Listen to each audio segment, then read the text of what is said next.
Oi, turma, aquele abraço. Estamos chegando para mais uma live Papo Contilé, o programa que foi sucesso no rádio há 1 ano e 2 meses em lives através do nosso Instagram, @Antônio Tilemon, e a posteriori no nosso canal do YouTube, Papo Contilé. Sempre chama atenção que aqui no Instagram é @Antônio Tilemon, mas no canal do YouTube não é Antônio Tilemon. O canal do YouTube é Papo Contilé, que é o nome que a gente já usa há 7 anos, né, para esse tipo de conversa. Eu não considero uma entrevista, eu considero mais um bate-papo mesmo, né? E para trazer muitas informações a respeito de diversos assuntos, né, que nós temos focalizado aqui, porque no rádio, a direção da Rádio Metrópole só queria que eu fizesse futebol, porque eles iam aqui na cara de futebol, né, pelos meus 45 anos no meio.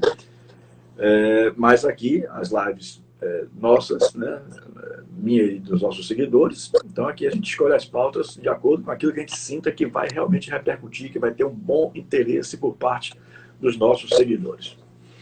Bom, o meu convidado de hoje já está aí na tela com vocês, é o Dr. Augusto Modesto. Eu vou ter que ler aqui um pouquinho a respeito do Dr. Augusto, porque não dá para decorar esse texto todo aqui. Mas a gente precisa fazer uma apresentação do nosso convidado. Dr. Augusto Modesto é preceptor da residência médica de urologia do Hospital São Rafael, a Rede DOR, né?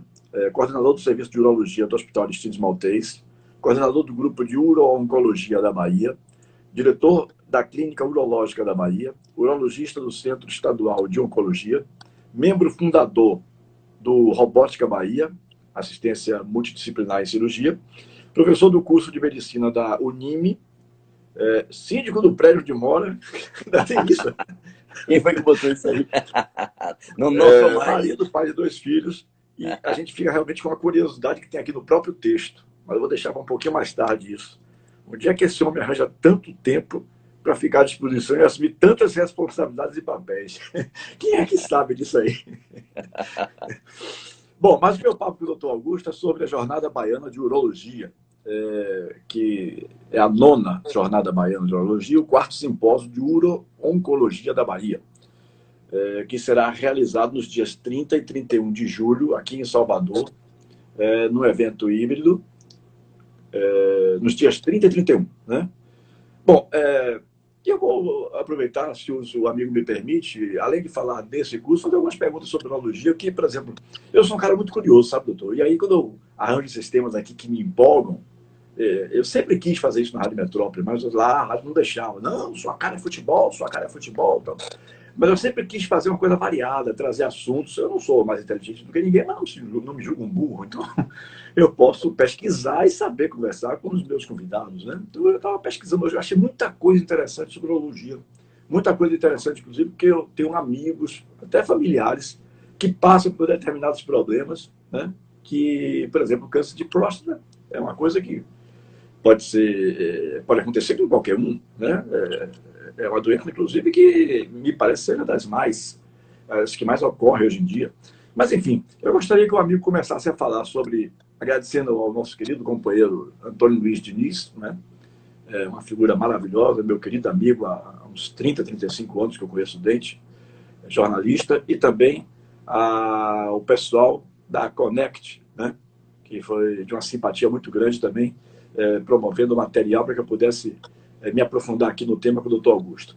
Sim, então eu gostaria que o senhor começasse falando, Dr. Augusto Modesto, sobre essa 9ª Jornada Baiana de Urologia e o 4º Simpósio de Uro-Oncologia da Bahia, que vai acontecer neste final de semana. Fique à vontade, aqui o papo é bem descontraído, não tem esse negócio de... Eu detesto interromper convidado, né? Porque eu acho que a gente traz o convidado aqui para que ele possa explanar, para que ele possa passar a mensagem e que possam todos entender. Grande abraço, muito obrigado pela sua participação, viu, doutor Augusto? Obrigado a você, Tilemon, pelo espaço, né, e pela oportunidade para a gente falar um pouquinho mais de urologia. A gente fala de urologia o tempo todo e com esse propósito bem interessante agora, que é a 9ª Jornada Baiana de Urologia e o 4º Simpósio. Na verdade, são 2 eventos em um só, que estão sendo promovidos pela Sociedade Brasileira de Urologia Seccional Bahia, da qual eu sou coordenador científico na gestão atual, 2020-2021, né? E a gente teve aí, apesar de toda essa confusão de pandemia, A gente teve que fazer uma modificação. O evento ia ser em março, presencial, aliás, em maio, desculpa, presencial. E aí, como houve uma piora e tudo, a gente teve que transformá-lo em um evento híbrido, né? Mas é uma experiência nova, diferente, porque ao mesmo tempo que você vai ter os convidados em loco, nas duas salas que vão ocorrer simultaneamente, né? A sala A e a sala B, com temas variados dentro da urologia. Não sei se você sabe, mas a urologia ela é uma especialidade cirúrgica, mas ela passa por vários subtemas, né? Então você tem a uropediatria, a uroginecologia, você tem a parte de litíase urinária, a parte de infertilidade masculina, a parte de transplante renal, a parte da andrologia, que é a parte de disfunção erétil, os distúrbios sexuais, a ejaculação precoce, toda a parte de uro-oncologia, que toda a parte de câncer urológico. Então, dentro de uma especialidade cirúrgica, você tem vários subtemas, várias subespecialidades que vão ser abordadas com muito assim, com um conteúdo riquíssimo e com pessoas, convidados, colegas de fora da Bahia, né? Nós temos aí 25 palestrantes de fora, não todos presencial, né? Mas presencial a gente vai ter 17 desses aí que vão vir para cá para poder falar junto com a gente aqui da Bahia. E nós vamos ter 8 colegas internacionais, 7 com participação online, né, e um com a participação presencial. Então, vai ser uma experiência diferente, porque ao mesmo tempo que você vai estar em loco, assistindo as palestras e discutindo os casos e os temas, você vai entrar, de repente, um colega dos Estados Unidos, outro da Europa, online, né, e vai ser transmitido a fala dele, a aula dele, num telão, nas duas salas, né, paralelamente, para as pessoas que estão ali. E, claro, para aqueles que não podem vir, eles vão estar conectados no link do evento, né, e pode assistir o evento em qualquer parte do mundo. Então, isso é uma possibilidade que abre, né? Abre aí os horizontes. Antigamente, você tinha eventos presenciais onde você se limitava ao número reduzido de pessoas. Hoje em dia, você tem essa possibilidade que a tecnologia, que a internet trouxe, onde você pode, ao mesmo tempo, ter pessoas presenciais e pessoas online no mundo inteiro. E por um custo mais baixo. Você consegue trazer colegas, né, sem ter o custo de tê-los aqui presencialmente. Eles vão dar a sua participação lá onde eles vivem. Então, isso agrega muito ao evento. E eu não tenho dúvida que vai ser um evento muito especial nos dias 30 e 31, uma sexta e um sábado, aí, o dia inteiro, lá no Hotel Fiesta. E estão todos convidados aí, o pessoal que trabalha com essas áreas, não só médicos, né? Eu sempre lembro aí da multidisciplinaridade. A gente hoje não faz nada sozinho, né? O médico hoje, ele não anda sem a enfermeira, ele não anda sem assistente social, ele não anda sem o técnico da radiologia, o psicólogo, o nutricionista, o fisioterapeuta. Então, todos esses profissionais vão estar engajados nesse projeto, né? Claro, todos profissionais engajados que trabalham nesses temas que eu acabei de falar e que nós iremos abordar aí com muito afinco e com muita dedicação nesses próximos 2 dias aí, sexta e sábado. Uhum. Já tem uma pergunta interessante, uma pergunta de Beatriz Mascarenhas Moretti. É aberto no Instagram para todos? As pessoas poderão assistir através do Instagram? É aberto para todos. Vocês precisam apenas entrar no site da ABM. Eu posso até depois passar aqui, mas é a ABM Eventos. O site tem toda a programação do evento, inclusive os cursos, que a gente vai fazer 4 cursos pré-congresso no dia 29, na quinta-feira. 4 cursos, a gente chama de hands-on, são cursos práticos de alguns temas relacionados à urologia que vão ocorrer em 4 locais diferentes no mesmo dia, com vagas para estudantes, residentes, né, e médicos que querem se aprofundar mais sobre esses temas. Então, você pode entrar nesse site, fazer a sua inscrição. Tem uma taxa lá, que é uma taxa mínima para a inscrição, e você tem acesso, é só você fazer a opção de presencial ou online, e você tem acesso a todo o conteúdo em loco, ao vivo, né? na transmissão aí, tanto da sexta quanto do sábado. Grande abraço para você, Dini Diniz, meu querido amigo Antônio Luiz Diniz. Já falei sobre você aqui no início, gente. Esse é fera, Tilé. Nosso querido dente de leite. Mas, o doutor Augusto, como o senhor bem falou, né, a urologia ela tem uma série de doenças que podem ser abordadas, né? O câncer de próstata, de função erétil, o senhor citou várias delas aí. Então, me permita, se eu estiver conduzindo de uma forma equivocada, o senhor pode me corrigir, mas me permita entrar em cada uma dessas etapas para que a gente possa, digamos, não confundir a cabeça de todo mundo, né? Englobando tudo de vez. Então, eu estou querendo ver se eu faço assim por etapas. Primeiro, câncer de próstata, por exemplo. Eu falei no início aqui do nosso papo que o câncer de próstata talvez seja hoje uma das doenças mais, digamos assim, a nível de quantidade, aquela que mais atinge, uma das que mais atinge a população, de um modo geral. É verdade isso? Na verdade, o câncer de próstata ele é o segundo câncer mais frequente, né? Segundo. Do homem no sexo masculino. Ele é o segundo câncer em frequência, perdendo apenas aí nos cânceres de pele, que são muito frequentes, né? Aqui na nossa região Brasil tropical, por causa do sol. Então, você tem o número 1, são os cânceres de pele, que a gente chama não melanoma. Melanoma é um câncer específico da pele, que é muito agressivo. Esse é mais raro. Mas os cânceres de pele não melanoma, eles situam-se aí em primeiro lugar. Em segundo lugar, já vem aí o câncer de próstata. Pela estatística do Instituto Nacional do Câncer, o famoso INCA, que todos vocês conhecem, só de casos novos para o ano de 2022, vão ser diagnosticados mais de 65 mil casos, né, de câncer em todo o Brasil. Né? Então, não é uma coisa pouca, não é uma coisa pequena, né? E aí entra toda aquela parte de prevenção, aquela parte de cuidado, que o homem antigamente não tinha, mas que de anos para cá, com todas essas campanhas, e aí eu parabenizo vocês aí do jornalismo, e agora abriu mais aí a parte de comunicação com os Instagrams, os Facebooks, etc., a parte do próprio YouTube, né, para divulgar e difundir informação, né? Isso é quem está fazendo aqui.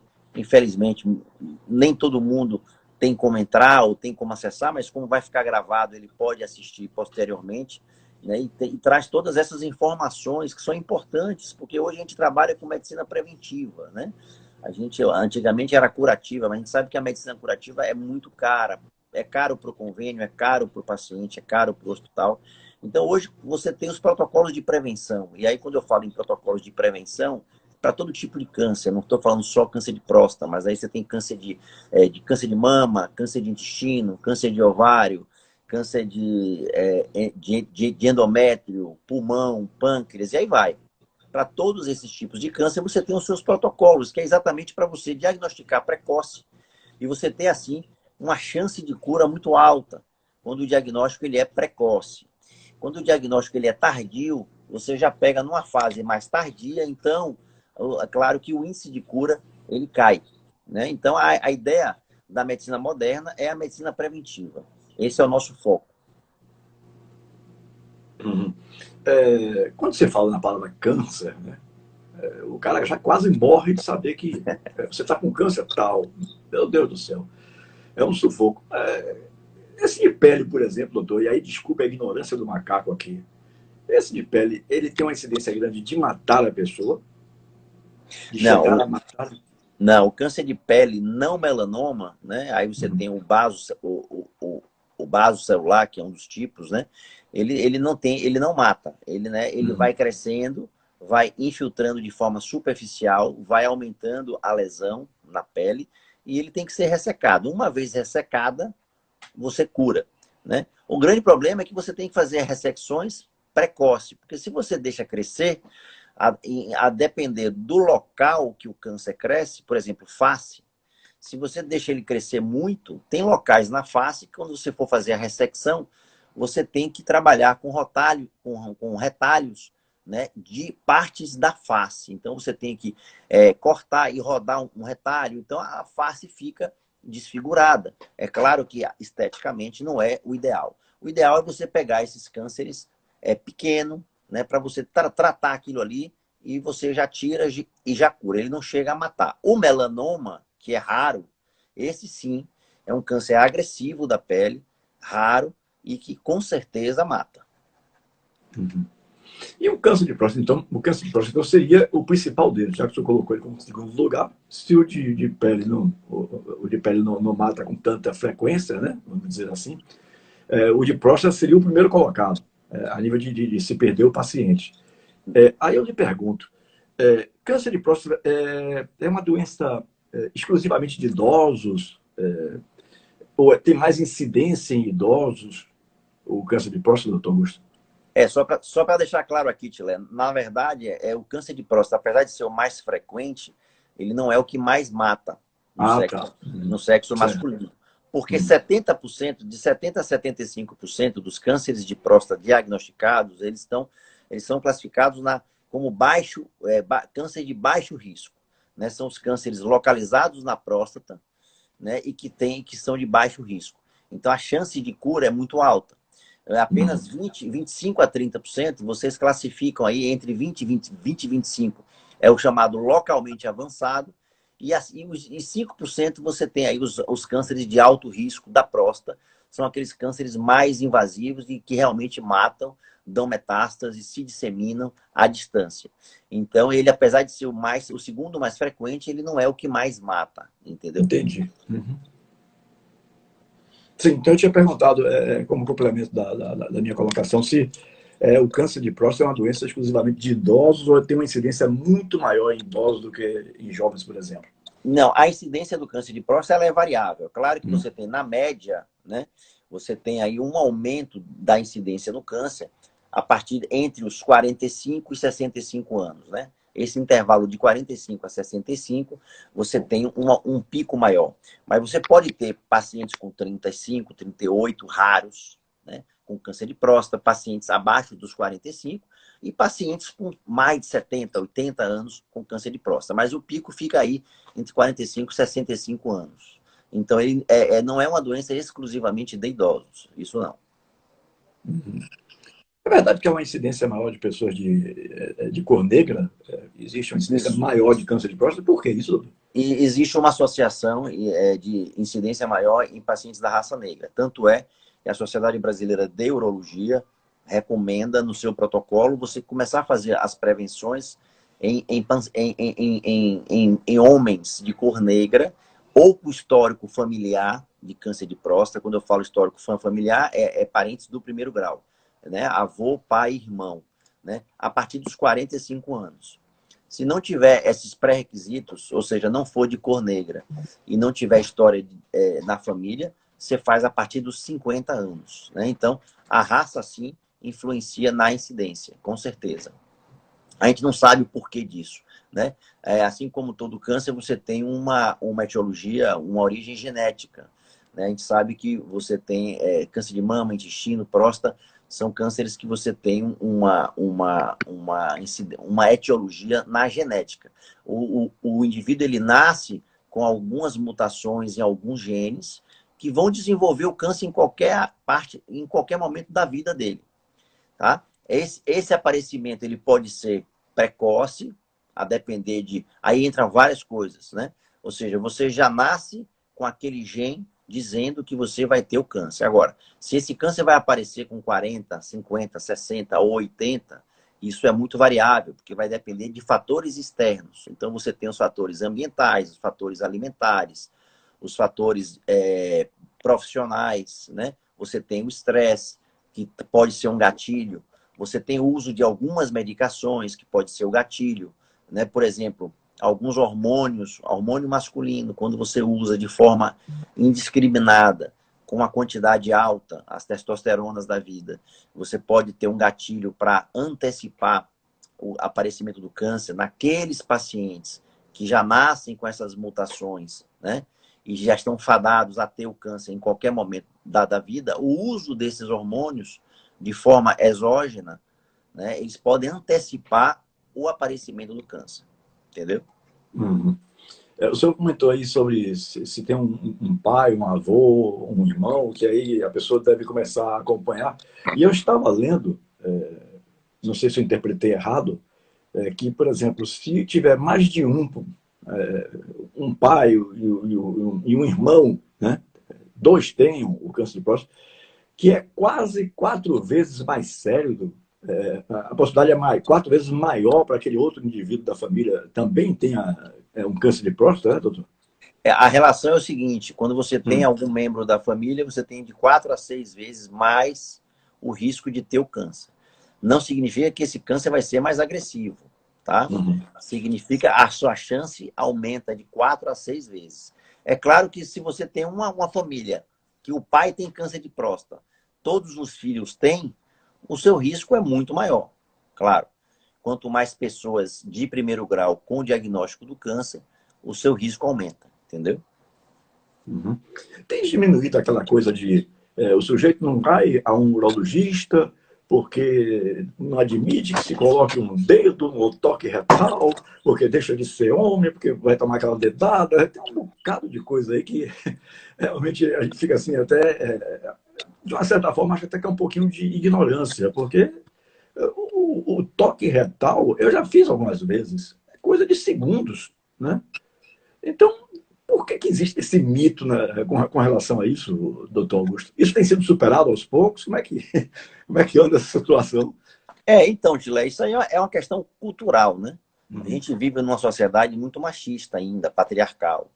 Então, o homem, primeiro que anos atrás, o homem era visto como aquela pessoa, como ele era o patriarca da família, ele que cuidava da família, então ele não podia ter nada.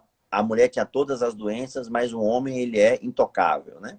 Então, existe esse mito, existe essa coisa cultural, patriarcal de nossa sociedade, e claro que com o tempo, com os anos, a gente foi vendo, os homens foram vendo que isso não existe, né? Existe o sexo masculino, o sexo feminino, e todos os dois aí têm suas, né, têm suas, tem suas falhas, tem que fazer as suas prevenções, tem as doenças que acometem o sexo masculino e o sexo feminino, então isso aí está caindo por terra. Então o homem hoje ele é mais consciente disso, ele tem procurado mais o seu urologista, quando ele não vai espontaneamente, ainda a mulher leva, a mãe leva, a companheira leva, enfim, a irmã leva ao urologista, mas a gente tem percebido ao longo desses últimos 10 anos que a frequência de ir ao urologista e procurar se cuidar. E quando eu falo de se cuidar, eu não falo só da parte urológica, eu estou falando da saúde integral, né? Então, é aquele homem que se preocupa com a diabetes, é aquele homem que se preocupa com a hipertensão arterial, que são doenças crônicas e muito frequentes na sociedade brasileira. É aquele homem que se preocupa com o seu desempenho sexual, a sua vida sexual, né? A parte mental, né? A saúde mental. Então, a parte urológica também. Então, toda essa parte, o homem vem tendo esse cuidado ao longo desses anos. É claro que a gente bate aqui na tecla, puxando a sardinha para o câncer de próstata, mas a gente tem que pensar no homem como uma saúde integral, e não só urológica, né, no caso aí. Uhum. Além do toque retal, tem um exame de sangue, um tipo de exame de sangue que pode detectar se o sujeito está com câncer de próstata. Não é isso, doutor? É o PSA, né? É o PSA. PSA. Uhum. É. O PSA é uma proteína produzida basicamente pela próstata, é um marcador, né, que a gente usa ela não só para fazer o diagnóstico, né, junto com o toque retal, como você falou, mas também a gente usa principalmente como um marcador pós-tratamento. Então, aquele paciente que é operado do câncer de próstata, você vai ficar dosando o PSA durante um tempo. E se existir aumento nesse PSA, significa que o câncer está voltando, ou que o câncer não foi todo retirado. Então, o PSA funciona melhor como um marcador de segmento pós-tratamento do que até mesmo como um diagnóstico, né? Junto com o câncer, junto com o toque retal. Mas, assim, a gente só tem ele. Então, hoje, ele é o mais usado, né? Enquanto só tiver ele, ele vai ser o único usado. Existem aí outros exames que estão em estudo para ver se substitui, né, o PSA, mas por enquanto é o PSA e o toque. Uhum. Bom, o senhor usou aí 2 vezes o termo juntos. Junto toque retal com o PSA. Ou seja, não é possível fazer apenas um tipo, né? Ou só o toque retal ou só o PSA. Um, no caso, ajuda a conclusão do diagnóstico, um junto com o outro, no caso. Existe uma sinergia quando você faz os dois, né? Se você Uhum. faz eles separados, você tem uma chance de diagnóstico menor. Se você faz eles conjuntamente, você tem uma sinergia e esse diagnóstico pode alcançar aí os 90%. Entendeu? Então é importante, principalmente aqueles homens na primeira consulta, que não conhece o urologista, ou que vai fazer o seu exame a primeira vez, que façam sempre os dois exames, né? E lembrando sempre que para você ter o diagnóstico de certeza do câncer, né, a maioria, eu não vou dizer todos, mas a maioria você tem que ter a biópsia, né? Então, a biópsia da próstata, sim, é um exame que é obrigatório você fazer a biópsia, caso você tenha suspeita, para você praticar qualquer tipo de tratamento, né, do câncer. Uhum. Vou fazer uma pergunta aqui para tentar dar início a uma história, digamos assim. O que é que o urologista faz numa primeira consulta masculina? O cara nunca foi, aí aparece lá pela primeira vez. Quais são os primeiros passos, doutor? Geralmente a gente faz uma consulta dirigida, né? O paciente que vai procurar o urologista, a primeira vez, por exemplo, a depender da idade, né? Ele já chega com uma queixa, né? É um paciente que vai, por exemplo, porque ele está tendo ejaculação precoce, ele não tá, como é que se diz, satisfeito com o desempenho sexual dele. É aquele paciente que vai para o urologista às vezes porque apareceu alguma lesão no pênis, porque ele teve uma relação sem o preservativo, né? Ou porque ele sangrou durante a ejaculação, né? E existe uma coisa que a gente chama de hemospermia. Hemo é de sangue, espermia é esperma. Então, sangramento no esperma. Quando ele ejacula, ele sangra. Isso é uma coisa que acontece, não é uma coisa rara, né? Mas que acontece. Então, existe aquele homem que vai por dor, aquele homem que tem cálculo renal, então o cálculo dói, ele está com cálculo, então ele está com dor. Tem mulheres que procuram urologista por incontinência urinária, está perdendo urina, né? Então vai fazer um exercício, vai fazer um pilates, vai fazer uma academia, perde exercício. Ou porque também tem dor, porque a mulher tem também cálculo renal, entendeu? Tem outros homens, a maioria deles procura o urologista para fazer a sua prevenção, né? Ele vai lá sem queixa nenhuma, mas já está na hora de fazer a prevenção, ele então quer fazer a prevenção e aí o urologista examina, pede os exames, etc. Agora, claro que se você tiver um adolescente de 15 anos, né, que vai procurar o urologista a primeira vez, você tem que obrigatoriamente conversar com esse adolescente, perguntar sobre o desenvolvimento sexual dele, né, as características, explicar a ele como é que deve ser o início da vida sexual, mostrar a ele que existem doenças que podem ser evitadas. Aí existe toda uma consulta, né, uma parte preventiva que a gente pode conversar com esse adolescente para orientar esse adolescente, entendeu? Aí já é um outro tipo de consulta. Então, muitas vezes o paciente já vai com a queixa definida. Uhum. Eu tive um conhecido, o pai, que era meu amigo, não vou citar nomes aqui, claro, mas ele tinha um filho de 16 anos de idade, né? E o filho sentia no toque nos testículos, ele sentia que tinha uns caroços tal, mas ele demorou de contar isso ao pai. Inclusive, esse rapaz veio a falecer com 16 anos de idade, porque a coisa foi realmente agressiva, né? Já por outro lado, tive um atleta que teve esse mesmo problema se tocando aos 35 anos e teve que arrancar parte dos testículos, extrair, vamos dizer assim, para não ficar uma coisa muito agressiva, arrancar, extrair. Esse também é um tipo de câncer comum ou não? Esse de testículos? Então, o câncer de testículo já é uma outra coisa, né? Ah, O câncer de testículo não é tão comum. Os cânceres urológicos mais comuns primeiro câncer de próstata, depois câncer de rim e depois bexiga. Né? O testículo é menos comum, mas acomete jovens, né? Geralmente a partir dos 20, 25 anos. E a depender do tipo de câncer de testículo, você tem alguns tipos, você tem cânceres mais agressivos, menos agressivos, a depender do tipo, ele realmente é muito agressivo, ele dá metástase muito rápida, principalmente para pulmão, né? E se você demora no tratamento, o indivíduo pode realmente vir a óbito. A gente tem alguns casos desses no Hospital Aristide Maltese, que é o Hospital do Câncer aqui, e coincidentemente e infelizmente, nesses últimos 3 meses, a gente perdeu 3 adolescentes jovens com câncer de testículo.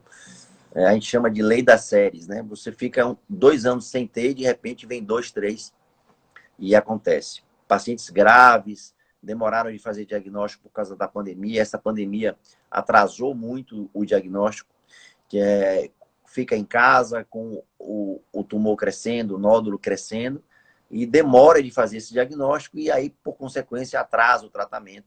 E quando você vai tratar, já está no estágio avançado, como eu falei anteriormente. O ideal é você fazer um diagnóstico precoce. Esse rapaz mesmo, ele, com 16 anos de idade, ele já tinha se tocado e descoberto. Ele só foi confessar ao pai quase um ano e meio depois. Aí, quando foi para uma consulta com um médico amigo também, já era, digamos assim, tarde demais. Né? Já era tarde demais. Agora, com relação já ao mais velho, aos 35 anos, 36 anos, um amigo que era mais chegado a mim, ele teve, eu me lembro que o médico disse assim a ele, você pode se internar hoje à tarde, o cara quase que infartou. Quer dizer, eu estou para morrer. Aí o médico explicou, não, não é por isso, é porque esse é um câncer que pode avançar muito, você precisa tirar logo para você, não é questão que você vai morrer, mas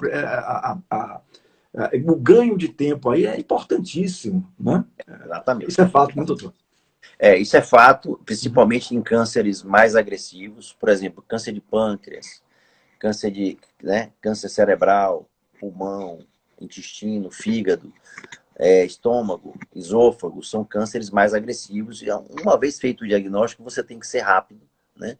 No caso da urologia, aí você tem os cânceres de bexiga, que são agressivos. O câncer de pênis é outra coisa que aqui ainda no norte e nordeste você tem uma incidência relativamente alta. E o tratamento para isso são as amputações, né? Você tem que amputar o membro, né? Para poder você tratar o câncer. E essa amputação pode ser somente a glande, você pode fazer apenas parte do pênis, você pode fazer o pênis inteiro, todo, e você pode, inclusive, ter que tirar o pênis todo, mais a bolsa com os testículos. Então, isso aí é a depender do estágio no qual você faz o diagnóstico do câncer, né? E claro que são cânceres agressivos, o câncer de pênis principalmente, bexiga, rim também.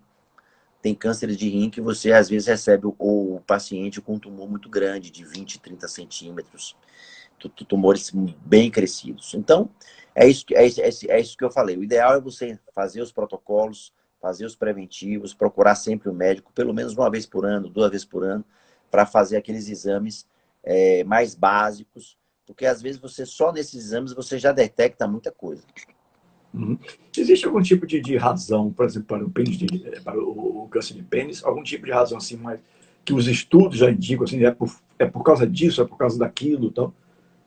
Não, o câncer de pênis, na verdade, Tila, ele está muito associado com a parte de higiene, né? A gente sabe que aqueles pacientes que têm fimose, que é aquele anel que os homens têm, que você não consegue expor a glande, você tem um prepúcio fechado, né? Você não consegue expor a glande totalmente. Isso não é bom, né? Não é bom, você tem que expor a glande até mesmo para fazer a higiene. E tem muitos homens que, por ignorância, por falta de ter alguém para orientar, eles não sabem disso. Então, eles vivem aí 30, 40, 50 anos sem sequer expor a glande do pênis, né? Eles acham que isso é normal e tem relação assim e leva a vida assim.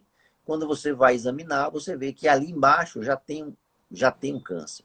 Então, muitas vezes, não tem assim causa específica para o câncer de pênis. Você tem aí falta de informação, falta de acesso ao especialista, que o urologista não é um especialista fácil de você encontrar no SUS, principalmente, e higiene, né?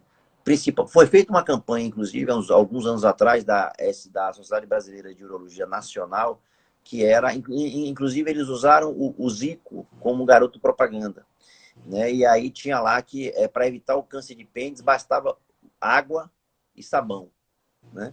E essa campanha rodou o Brasil inteiro, fizeram levantamentos, saiu até um trabalho que está no DataSUS, né? Mostrando a incidência do câncer nas regiões brasileiras, nos estados, né? Ficou um trabalho muito bonito em relação a isso. E você vê que é só orientação e cuidado, principalmente higiene, né? É isso. Uhum. Coisas incríveis, né? Porque realmente o brasileiro, de um modo geral, até pela dificuldade que tem de sobreviver, uma grande parte da nossa população não procura médico. Essa é uma grande verdade, né? O número de pessoas com plano de saúde a nível da população brasileira, eu acho que é muito reduzido ainda, né? Então, o Exatamente. sujeito não vai, e aí quando ele sente alguma coisa que ele se dispõe aí, já é tarde demais. Falta de Exatamente. informação, realmente. É por isso que essas campanhas são interessantes, essas Sim. conversas são interessantes, esses programas são interessantes. Ano passado eu fiz um programa, inclusive, sobre... A gente chamou de Conversa com Especialista. E a gente toda semana, aliás, de 15 em 15 dias, não, toda semana, a gente tinha um programa assim, pelo Instagram mesmo, onde a gente conversava não só com médicos, mas depois a gente começou a conversar com outros profissionais, jornalistas, economistas, advogados, etc., sobre assuntos corriqueiros do cotidiano. Porque são nessas conversas que você aprende muitas coisas, né? E você aplica isso no seu dia a dia. Uma coisa muito comum, parece, pelo que eu li, né? Aqui não estou falando com nenhum conhecimento, pelo amor de Deus. Uma coisa muito comum me parece que é a incontinência urinária. Ela se dá, por exemplo, no tratamento do câncer de próstata, por exemplo. Ela provoca a incontinência urinária, doutor Augusto? A incontinência urinária é um outro problema. Você tem a incontinência urinária masculina e feminina, né? São coisas que a gente... só para deixar claro aí, o urologista, ele não é médico só do homem, ele é médico também da mulher. Só para lembrar que o urologista, ele trata do aparelho genital masculino, mas do aparelho urinário masculino e feminino. Então, como a gente está falando de incontinência, a incontinência tem a ver com o aparelho urinário. Então, é masculino e feminino. Então, você tem a incontinência masculina e feminina. A masculina, o mais frequente realmente, é quando o homem ele é tratado do câncer de próstata e ele apresenta essa complicação. O tratamento do câncer de próstata pode desencadear a incontinência.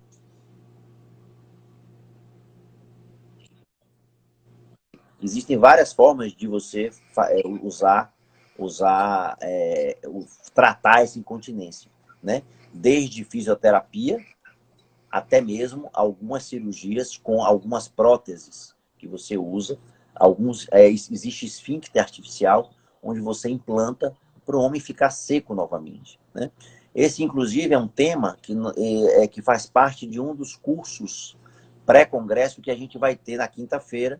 Esse curso vai ocorrer lá no Aristide Maltês. A gente vai operar 2 casos e a gente vai implantar 2 telas em pacientes operados de câncer que estão incontinentes.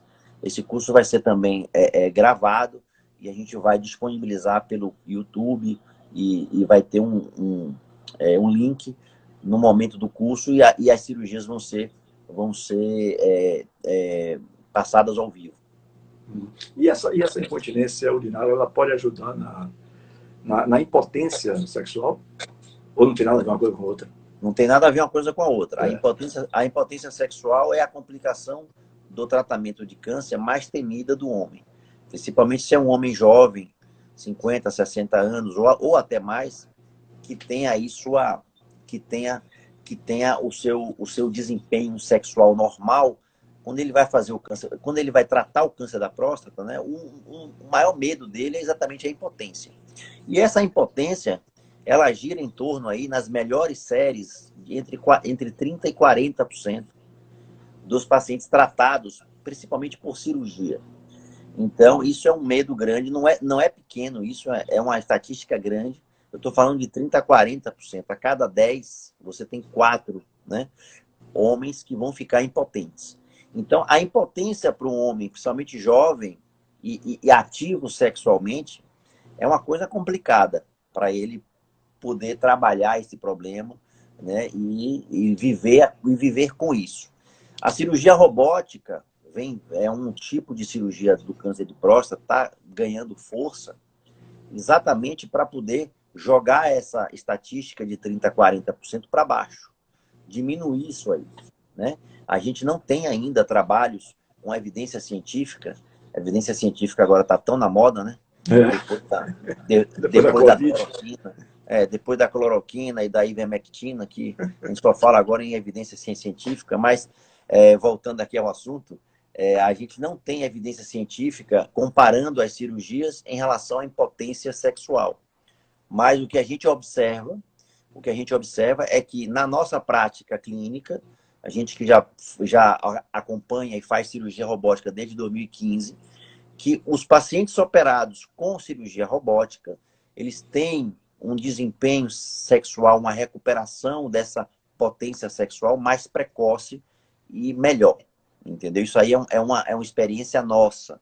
Mas como a medicina ela não pode ser baseada em experiência pessoal, ela tem que ser baseada em evidência, né? A gente não pode falar aqui que, de forma científica, a cirurgia robótica melhora a estatística da impotência sexual. Isso a gente não pode falar, não tem trabalho que mostre isso ainda. Eu acredito que seja por pouco tempo, porque grandes séries de trabalhos mundiais estão saindo, né? E logo, logo a gente vai ter essa informação. É porque tudo na medicina é difícil, né? Quando você tem uma tecnologia nova, para você provar que aquilo é bom e é superior às técnicas já existentes, você leva um tempo para isso, né? Uma vez um amigo me disse assim que o melhor médico de Salvador é o aeroporto. Aí eu digo, não entendi. Que você pega um avião e vai lá para São Paulo, para o Sírio-Libanês, não sei o quê. Meu amigo, eu tive um pai com complicações, tive mãe com complicações. Aqui tem médicos excelentes, médicos extraordinários. Não precisa pegar nada de avião para ir para São Paulo. A classe médica da Bahia tem grandes nomes em cada setor, né? Em cada especialidade, melhor dizendo, setor não, em cada especialidade da medicina. Então, assim, quando eu ouço um negócio desse, aí eu volto a pensar, é ignorância, porque ou é o cara que não procura, não frequenta, né, porque ninguém gosta realmente de ir a médico, mas não há necessidade de se ir a médico. Se não houvesse, era tudo muito bonito, tudo bacana, tudo maravilhoso, mas existe. O ser humano, o corpo é uma máquina, né?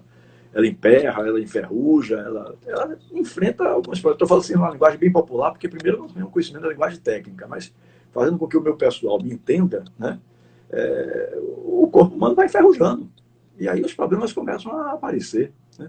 Outro dia, até conversando com um amigo que chegou assustadíssimo, primeiro porque ele não conhecia o médico, o urologista. Quando o cara vai no urologista, que ele não conhece o médico direito, ele fica todo cheio de braço, né? Todo cheio de dedo. Como é que ele vai relatar aquilo e tal? O cara fica cheio de Deus.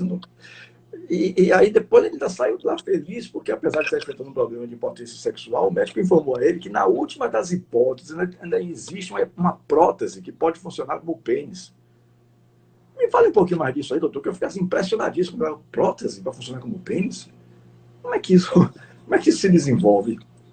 Então, como eu falei anteriormente, a impotência sexual, né, é o que amedronta mais um homem que tem um câncer de próstata e que vai ter que ser submetido a uma cirurgia. Como eu falei aí, essa estatística varia entre 30% a 40% nas melhores séries dessa impotência. Então, aquele paciente que operou e ficou impotente, você tem algumas linhas de tratamento, né? Antigamente não se tinha nada para tratar isso. Ficava impotente e acabou. Hoje em dia, de alguns anos para cá, você tem basicamente 3 linhas de tratamento para impotência. Primeira linha são as drogas orais. E aí entram o famoso Viagra, né, a pílula azulzinha, né, que já foi lançada há muito tempo, já foi quebrada a patente. Hoje você tem não só originais, mas genéricos aí de monte, inclusive com preços muito em conta, que funcionam bem, né? Funcionam bem para aqueles homens que têm impotência por outras causas. Por exemplo, o paciente que é diabético e ele não controla direito a sua diabetes, ele invariavelmente ele vai ter impotência no momento da vida dele, tá?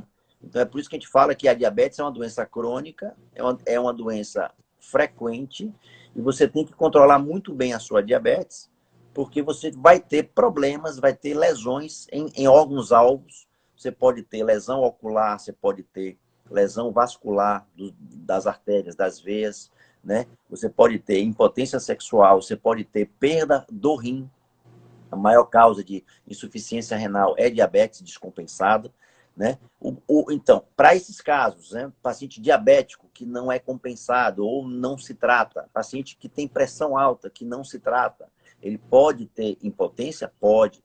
Então, essas medicações orais, elas respondem muito bem nesses pacientes. A resposta é fantástica.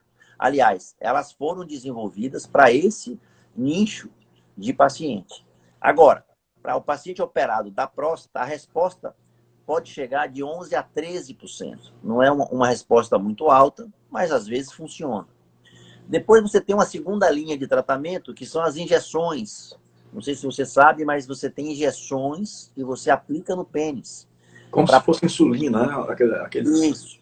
Aquela seringazinha, então. Exatamente. Claro que você tem que ter uma orientação de um especialista, de um urologista, né? Mas você faz uma aplicação intravesical, ou intracavernosa, que é dentro do corpo cavernoso do pênis.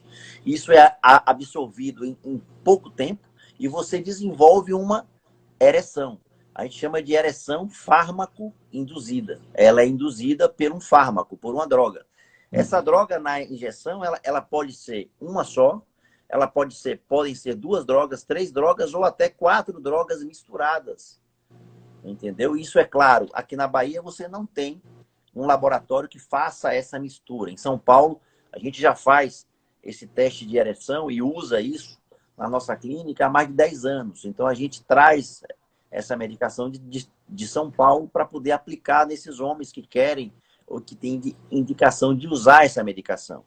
Essa medicação intracavernosa, em homens operados por câncer de próstata, ela tem uma resposta muito boa. Aí já muda. A resposta dela pode chegar aí a 50%, 60%. A resposta muda. O grande inconveniente é do homem ter que aplicar. É uma auto-injeção. Toda vez que for ter relação, ele vai ter que ir no banheiro, ele vai ter o kit dele, a dose dele específica. Não é todo mundo que usa a mesma dose. Você tem homens usando 0,1 e você tem homens usando 10 vezes mais, ou seja, 1 ml. Então, essa droga, essa dose, ela é definida pelo urologista e cada paciente tem a sua.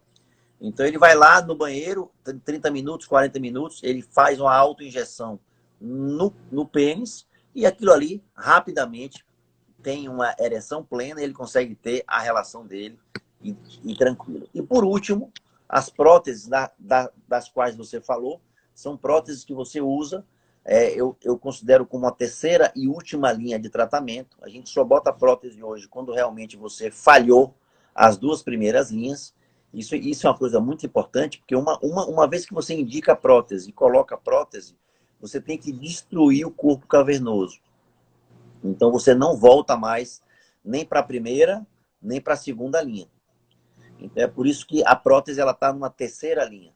Né? E aí você tem a prótese maleável e você tem a prótese inflável. A maleável é aquela prótese onde você tem um cilindro de silicone com a haste, geralmente prata ou algum metal, que você molda o pênis. Você coloca dentro do corpo cavernoso, você destrói aquilo ali que era sangue, você vai preencher com o material da prótese e aquilo ali você molda para ter ereção. E você tem a prótese inflável, onde você infla na hora da relação sexual e ela realmente parece muito com a ereção normal, só que é uma prótese cara, muito cara, uma prótese importada, o custo dela hoje é mais ou menos $20 mil, e nem todo convênio banca essa prótese. Às vezes você tem que entrar com liminar judicial, etc.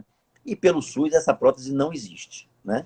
É uma prótese muito cara, mas a ereção é de qualidade muito boa. Quando dá certo, realmente, nem a parceira percebe que o homem usa prótese inflável. É aquela que você insufla, ela fica ereta e depois você desinsufla, aperta um botão, ela então murcha e o pênis fica flácido. É isso aí, um resumo. E o tempo normal de uma ereção dessas? O tempo, não, a prótese é inflável e a maleável, se o paciente tem prótese, ele pode ter ereção o tempo que ele quiser, né? Porque se for a maleável, ele coloca para cima, arma o pênis e acabou. Se for inflável, enquanto ele não apertar o botão para desinflar, ele vai ter na ereção normal. Agora, a injeção não. A injeção você pode durar aí até 8 horas, né? No máximo 8 horas. Você pode ter não é que você fique em ereção 8 horas. Você tem uma facilitação. Mesmo porque ereções prolongadas, sem ter interrupções, a gente chama de priapismo. É um problema, né? Porque você causa uma isquemia e você acaba perdendo a sua ereção com o tempo. Você não pode ter ereções prolongadas durante mais de 2 horas. Você tem uma ereção, tem uma relação, e depois o pênis volta a ficar flácido, depois você pode ter de novo outra ereção. Entendeu? A depender se você usa droga, a depender da sua idade, do seu desempenho, etc. Isso também é muito variável. Eu li uma história, um conto, melhor dizendo, que uma relação bem feita duraria 8 minutos, em torno de 8 minutos para atingir a ejaculação. Isso não é muito pouco tempo, não, doutor? Isso é muito variável, Tilé, porque depende muito do parceiro e da parceira. Então, tem parceiros que se satisfazem em 5 minutos. Já tem outros que levam 30 minutos. Muitas vezes, a mulher, para chegar a um orgasmo, ela demora muito mais do que o homem, né? O homem, a média do homem chegar no orgasmo aí varia aí de 5 a 10 minutos para ele chegar, ele ejacular e ter o orgasmo. A mulher, ela geralmente demora mais. Então, é mais difícil isso.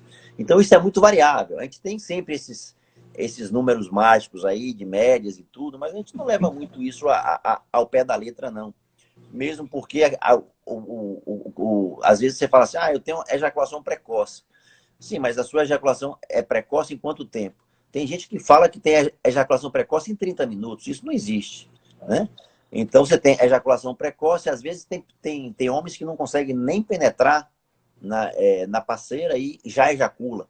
Isso, sim, é uma ejaculação precoce. Na verdade, o conceito de ejaculação precoce é aquela ejaculação onde você tem, independente de tempo, mas que você não satisfaça o casal, né? Então, o conceito moderno de ejaculação precoce é esse aí. E aí você tem que procurar ajuda de especialistas, né? Claro.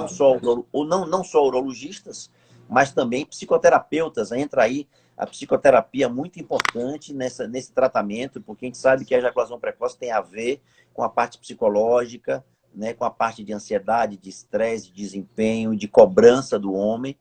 Então, você tem aí toda uma parte psicológica e a psicoterapia entra como tratamento de fato para ejaculação precoce. Uhum. Doutor, o senhor falou de bexiga aí também, um determinado... Citou problema de bexiga também. O que é bexiga hiperativa? A bexiga hiperativa é uma outra condição onde você tem, basicamente, em mulheres, né? Está associada aí a uma perda da camada mais interna da bexiga. Essa camada mais interna, ela perde as propriedades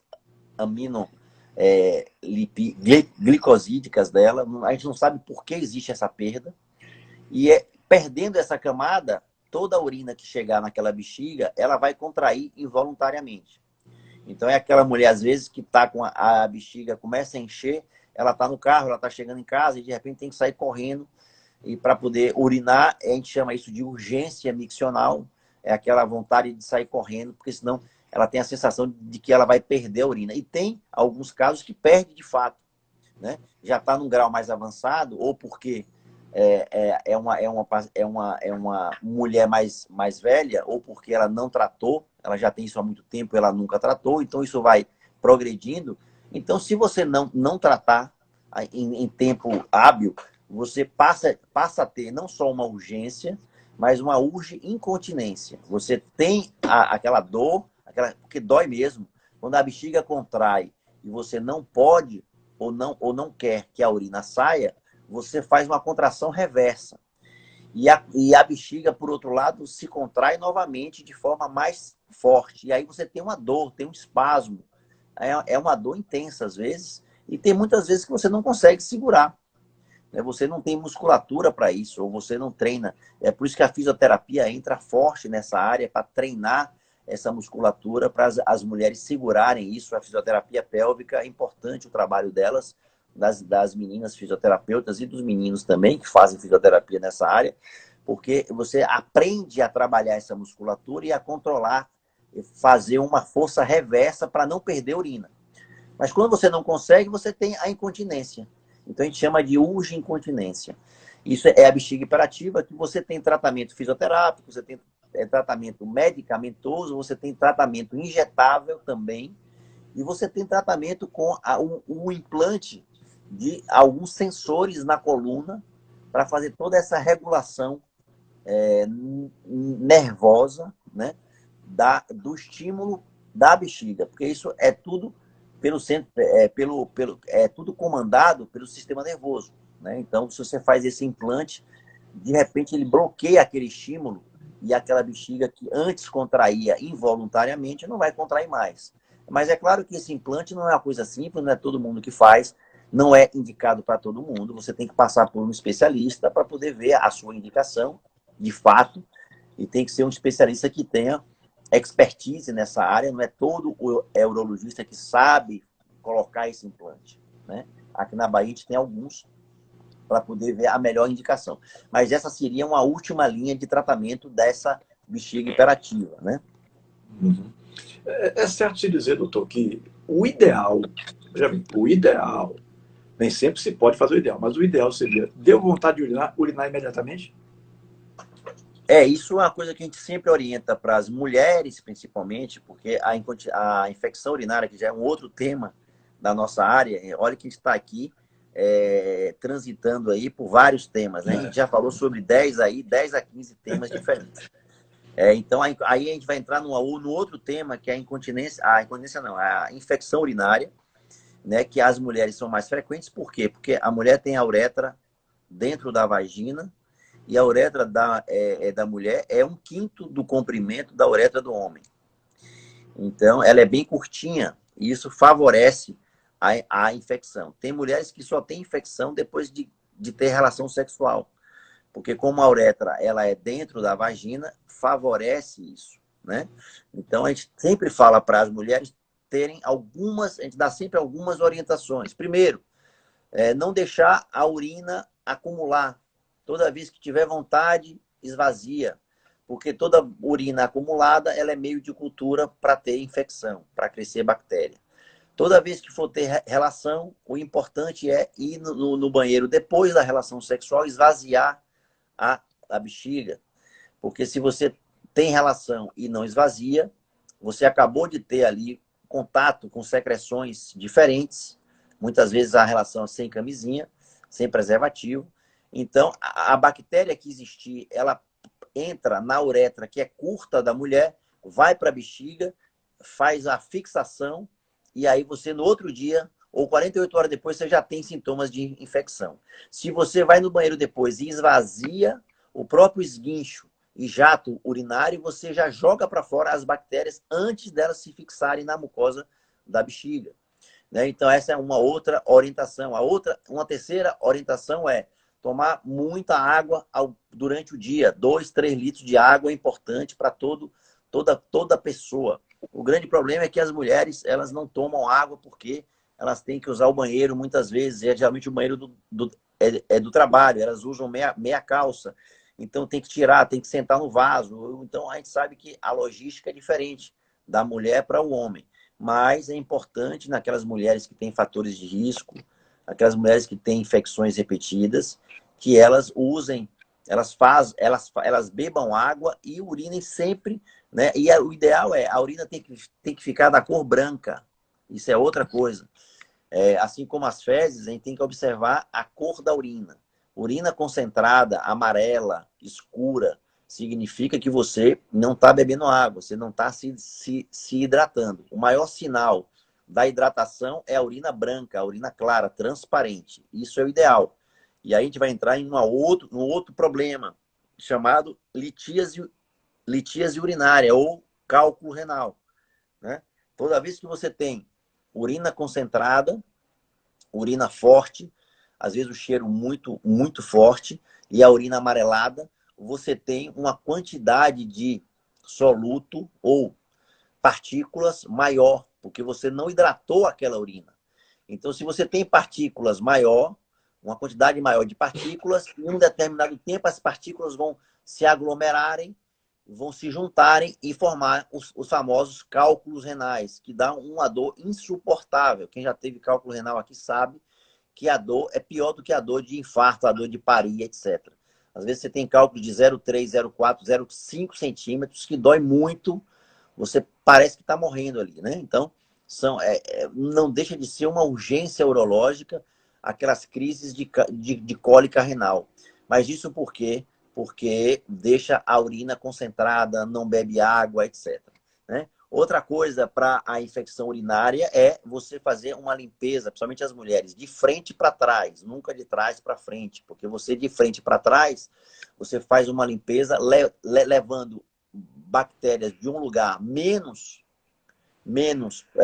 infectado para um lugar mais infectado, ou seja, da vagina para o ânus. Se você faz do ânus para a vagina, você traz mais bactéria para a vagina e a uretra está dentro da vagina, a chance de ter infecção de urina, a infecção urinária é maior. Então, são várias nuances aí, várias orientações que a gente dá, importantes para as mulheres, e a gente sabe que as mulheres são campeãs nas infecções urinárias. É muito mais frequente em mulher do que em homem. Eu, por exemplo, não me lembro mais de ter tido uma infecção urinária que eu tinha com uma certa frequência, ou vamos dizer assim, de tempo em tempo, quando jovem, né? Quando jovem. Eu tinha uma mania terrível, doutor. Eu não bebia água de jeito nenhum. O negócio comigo era Nescau, era refrigerante, era suco, mas água não. Tem uns 8 anos para cá que eu tomo no mínimo 10 copos por dia. E realmente me sinto outro em vários aspectos, entendeu? Em vários aspectos. No homem, por exemplo, Tilé, a infecção urinária não é muito comum. É. Existem duas faixas etárias onde ela é mais comum. Primeiro,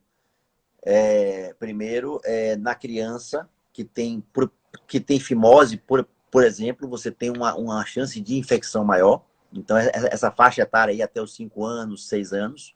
E depois, naquele homem adulto jovem, às vezes, que tem uma próstata crescida, a próstata cresce a partir dos 40.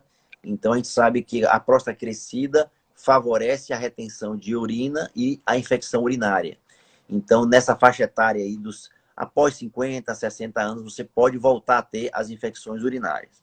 Agora, eu queria só lembrar aqui que a Beatriz aqui, ela lembrar que na gestação é muito comum a pielonefrite. Isso. O que a Bia falou procede. Porque, na verdade, na gestação, você favorece não só a infecção urinária, baixa e alta, que alta no caso é a pielonefrite, mas também a formação de cálculos renais. Isso é uma coisa que os urologistas são muito solicitados em pacientes gestantes para atender dor, cálculo renal, infecção urinária. E a gente tem que ter muito cuidado, porque a gestação é um período delicado. A gente não pode usar todo tipo de antibiótico, a gente não pode submeter aquela gestante a qualquer tipo de tratamento. Então, a gente tem que ter aquele olhar diferenciado. Boa lembrança aí da Beatriz. Só para lembrar, a Beatriz ela é ginecologista em São Paulo e a gente se conhece já há algum tempo, né? Desde a época da residência que eu morei lá. E ela está sempre aí participando e dando aí alguns... lembrando algumas coisas e trazendo coisas novas para a gente. Uhum. Uma pessoa amiga me mandou pelo Zap hoje, quando eu lancei nas redes que a entrevista seria com um amigo, que fizesse a seguinte pergunta: perder peso pode ajudar a melhorar a incontinência urinária? Pode. Perder peso pode, principalmente quando você tem uma próstata grande, né? A obesidade, ela favorece a incontinência, principalmente se você tem um esfíncter. Por exemplo, pacientes operados de câncer de próstata obesos, né? Que têm obesidade. É claro que a recuperação da continência é mais difícil em pacientes que têm maior peso do que nos pacientes mais magros, né? Então, a obesidade pode sim piorar a incontinência urinária. Uhum. Por exemplo, falamos aqui rapidamente de bexiga imperativa. Existe tratamento para isso? Ela pode ser tratada, doutor? Pode. Eu falei que a bexiga imperativa tem algumas linhas de tratamento. Ela pode fazer a fisioterapia pélvica, que ajuda. Ela pode tem várias medicações para isso hoje, só que geralmente esse uso é um uso crônico, você usa por anos essa medicação. Você pode fazer injeção de botox, isso é uma coisa que a gente faz. Alguém deve estar pensando, mas botox eu achava que era só para cirurgia plástica. Não, não é. A ideia é a mesma. O botox ele é um paralisante muscular, né? Então as pessoas usam o botox na cirurgia plástica porque essas rugas de expressão, principalmente aqui da testa, que muitos homens têm, mulheres têm rugas aqui, você quando injeta o botox, como ele é um paralisante, né? A musculatura que faz a ruga ela paralisa. Então, a pele fica lisinha. Só que isso só dura de 6 a 8 meses. Depois tem que refazer. Na bexiga é a mesma coisa. Você faz a injeção do Botox no músculo da bexiga, chamado detrusor, que é um músculo que contrai a bexiga para a urina sair. Você injeta aquilo ali para poder relaxar esse músculo e não existir mais a contração que eu falei atrás, que é involuntária. Então você relaxa e os sintomas vão embora. Mas isso também só dura de 6 a 8 meses. Depois você tem que fazer uma nova injeção. E por último, eu falei do implante lá, daquele neuromodulador, que você faz um implante nas costas, lá embaixo, para você fazer um controle neurológico e você faz um estímulo. Quando a bexiga vai contrair para perder a urina, para expulsar a urina involuntariamente, esse neuromodulador ele bloqueia e a bexiga então não contrai. E aí você deixa de ter o sintoma. Então, tem várias linhas de tratamento, mas claro, né, sempre procurar um especialista que trabalhe nessa área, que tenha essa expertise, para saber qual tipo de tratamento que você deve fazer. Uhum. Doutor Augusto, estamos chegando praticamente ao final do nosso tempo.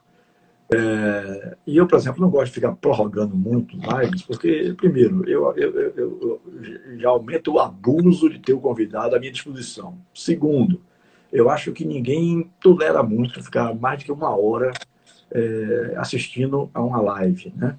Eu prefiro, daqui a um determinado tempo, voltar a conversar com o amigo sobre outros temas da urologia, porque, de fato, daria, né? De assuntos, daria tranquilamente para fazer umas 2 horas aqui, sem dúvida nenhuma, porque é muito amplo, realmente. Mas quando eu terminava lá na Rádio Tudo FM, no primeiro programa, até o último da Metrópole, quase 5 anos depois, a minha última pergunta sempre foi a mesma. E eu adoto isso aqui nas lives também.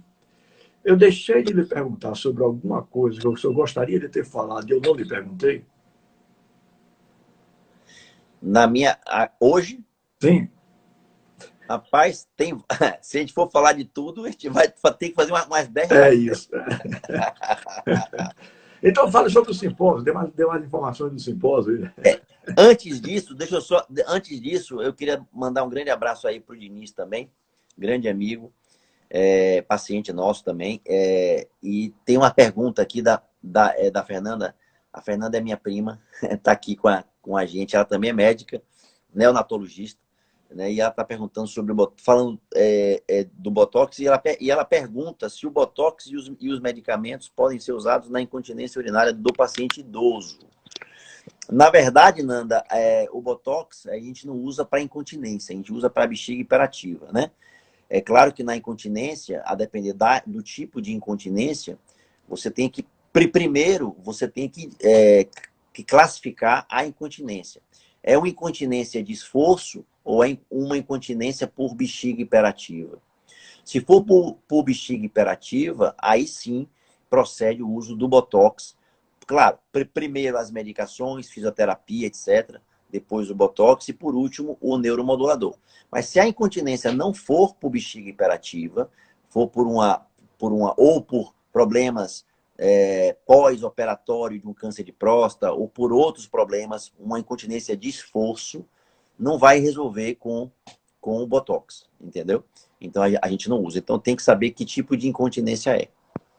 Agora, falando sobre a jornada, Tilé, voltar aqui a grande Wilton aí na sala também, tá aqui acompanhando, um grande abraço. Voltando a falar da jornada, Tilé, só para as pessoas que não estavam no início, a jornada a 9ª jornada baiana de urologia e o 4º simpósio, né, de uro-oncologia da Bahia acontecerá agora dia 30 e 31 de julho, né, a próxima sexta e sábado, promovido pela Sociedade Brasileira de Urologia Seccional Bahia, da qual eu sou o coordenador científico, né, nessa gestão de 2020 e 2021.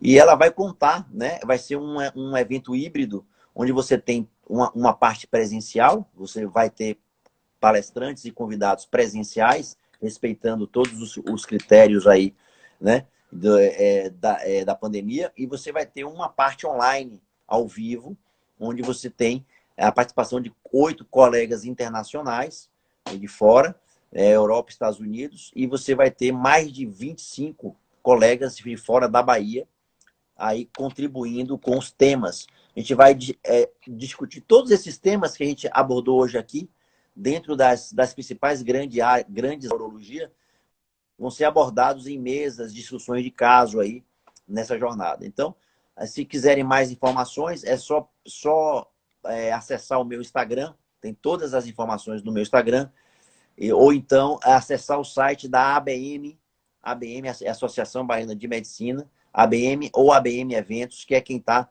realizando, ajudando a gente aí a promover e a realizar esse evento. São todos muito bem-vindos. O pessoal está perguntando aí com uma certa insistência sobre tem que se inscrever, não é? E outro perguntou sobre como assistir. Me parece que o senhor falou de alguma coisa da ABM, da Associação Baiana de Medicina, então, de transmissão, né, do evento. Então, o certo é entrar no site da ABM, onde tem toda a programação, não só da jornada, mas dos cursos práticos, hands-on. Se tiver na sala aí algum residente de ginecologia, de urologia, que você esteja interessado, lá tem toda a programação, e aí você faz a inscrição. Você tem que fazer a inscrição, tem uma taxa a ser paga, e você opta por fazer o evento online ou presencial, né? E aí depois aquilo vai para a ABM e aí o pessoal dá baixa e manda um recibo para você por e-mail, para você apresentar isso lá na hora, se você for presencialmente, ou se você for online, você vai receber um link para entrar nesse evento e participar de forma online. O site da ABM é ABM Eventos, se eu não me engano, é ABM Eventos, mas tem tudo isso no meu Instagram. Tem todos as ABM Eventos, exatamente. Mas no meu Instagram tem todas as informações. Tá bom, doutor. Muito obrigado, viu, querido, pela sua participação aqui. Foi uma live muito proveitosa, vi algumas pessoas aí elogiando. Não elogio o apresentador, porque o apresentador é leigo e apenas eu faço uma coisa diferente, eu acho, dos outros. Quando você se predispõe a fazer isso, né, você tem que estudar um pouquinho, ler alguma coisa, para você saber o que perguntar. O sujeito vai, às vezes, despreparado. Aí o entrevistado tem que fazer as perguntas e responder ao mesmo tempo. Então, eu acho que é uma questão de preparação. Você tem que se preparar. Eu levei 45. Em entrevista de futebol, por exemplo, eu não preciso pesquisar nada. Porque eu já estou há 45 anos nesse meio. Já trabalhei em mais de 10 emissoras de rádio nesses 45 anos. Tal. Fiz jogo de todo tipo, presencial no estádio, tubão, como o pessoal fala, você transmitir um jogo em frente à televisão, né, assistindo pela televisão. E aí a experiência, e todos os entrevistados que eu trago aqui são da minha época, pelo menos os mais velhos são, os mais novos melhor ainda, porque eu já acompanho a carreira desde, né, quando essas carreiras começaram. Então, futebol não precisa. Agora, quando você vai fazer outra, porque eu vejo tanto, desculpa a colocação, mas quando eu vejo tanta live aí, sem o menor sentido, o cara não se prepara, eu acho isso um absurdo. Você está expondo sua imagem, meu amigo. Você tem que se preparar para fazer um negócio desse. Você não pode chegar e fazer à toa, não chegar aqui e ficar perguntando. E às vezes, determinados assuntos levam o sujeito a sorrir, quando o assunto é sério. Não tem que estar sorrindo por nada disso, não. Né? O assunto aqui é sério, é uma coisa técnica. Enfim, doutor, muito obrigado pela sua participação aqui. Fiquei muito feliz. Foi um papo bacana, assim, eu aprendi muita coisa. Né? Eu sou curioso, cuidei de meu pai até a morte, cuidei de minha mãe até o último suspiro em hospital. Né? Então, assim, eu sou curioso nessa área. Então, nas áreas de medicina e tal. Sou uma pessoa, assim, por exemplo, como paciente, extremamente obediente. Eu não entendo como é que um sujeito vai a médico, o médico aconselha uma coisa e ele não faz. Para que porcaria ele foi, então? Pelo amor de Deus. Né? É isso aí. Não existe isso. Não existe isso. Só volta à questão da ignorância. É um negócio. Obrigado, querido. Prazer enorme, viu? Tiléo, o prazer foi meu. Estou aqui disponível sempre para abordar esses assuntos aí, não fazer essa coletânea ou fazer alguma coisa mais individualizada. Queria agradecer a você pelo espaço, pela oportunidade e agradecer às pessoas que participaram, que estiveram aqui conosco até agora quase 8h20 da noite.